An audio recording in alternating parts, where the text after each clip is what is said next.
Como fazer uma boa análise de balanços? Oi, gente, tudo bem? Eu imagino que todo mundo aqui saiba fazer uma análise de balanços, mas vocês realmente sabem fazer uma boa análise de balanços? Então vamos lá, começando então pelo passo 1. Entenda o modelo contábil. Mas antes de olhar todos esses números, precisamos primeiro entender como a contabilidade funciona. Então as demonstrações contábeis são representações da realidade econômica da empresa, traduzidas em números que seguem regras específicas. Por exemplo, o imobilizado, dentro da contabilidade, pode ser visto como a sua aquisição menos a sua depreciação. Por outro lado, o instrumento financeiro pode ser medido tanto pelo seu valor de mercado quanto pelos juros que nele é gerado, dependendo da norma contábil. Assim, essas regras influenciam diretamente no número que nós enxergamos, fazendo com que, para interpretar os dados, seja essencial entender como que essa realidade é transformada na contabilidade. Indo então para o passo número 2, entenda o modelo de negócios. Entender somente o modelo contábil não basta. É preciso também entender todo o modelo de negócios da empresa. Ela é uma indústria? Ela é um comércio? Ela é um banco? Sem entender o que essa empresa faz e como ela gera todo esse valor, fica impossível dar sentido aos números. E não se esqueça, é muito importante também ler o relatório dos auditores. Eles mostram se todas essas demonstrações estão seguindo as normas contábeis aplicáveis. Agora estamos no passo 3, ler as demonstrações contábeis, mas leia de verdade. Mas calma, antes de abrir o Excel, leia o balanço patrimonial e a DRE e comece pelos grandes grupos. Então, ativo circulante, ativo não circulante, passivo circulante, passivo não circulante e o patrimônio líquido. E observa como esses grandes grupos se relacionam. Então, esse ativo circulante é grande o suficiente para cobrir todo o passivo circulante?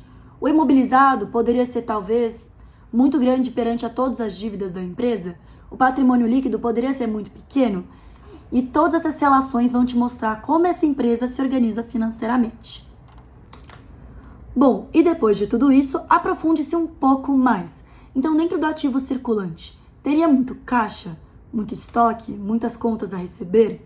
Quais são as 2 ou 3 informações mais importantes dentro de cada grande grupo?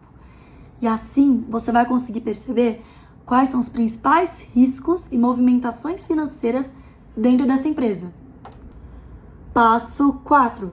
Pense em termos de investimentos e financiamentos. Mas lembre-se, os ativos são todos os investimentos dessa empresa, enquanto o passivo e o patrimônio líquido são as fontes de financiamento desses investimentos. Então, você olhar o balanço sobre essa ótica permite entender como a empresa aplica os seus recursos e como ela financia essas operações, seja por dívida ou por capital próprio. E essa visão permite criar uma história da empresa ao longo dos anos.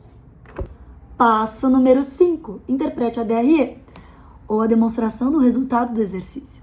Bom, gente, basicamente a DRE analisa como o lucro ou prejuízo é formado.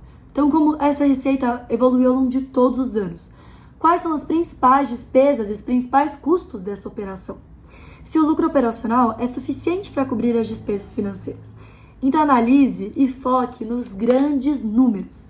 Compare com períodos anteriores e veja se esse lucro é suficiente para cobrir o custo do capital investido e as dívidas dessa empresa. Bom, gente, entrando então no passo número 6, use as notas explicativas. Basicamente, gente, as notas explicativas detalham um pouco melhor as principais contas e ajudam a entender melhor o que está por trás desses números. Mas calma lá, sem ansiedade. Não precisa ler o balanço de forma tão linear assim. Você pode pular algumas contas, algumas notas. O mais importante é entender a historinha que esses números estão te contando. Gente, dando final ao nosso vídeo, passo número 7.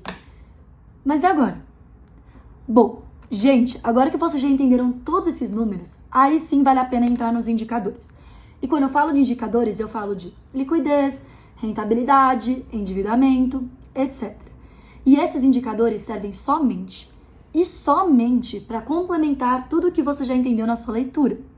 Mas fazer uma boa análise de balanço não é ter uma planilha cheia de fórmulas, e sim entender a história financeira que essa empresa está te contando.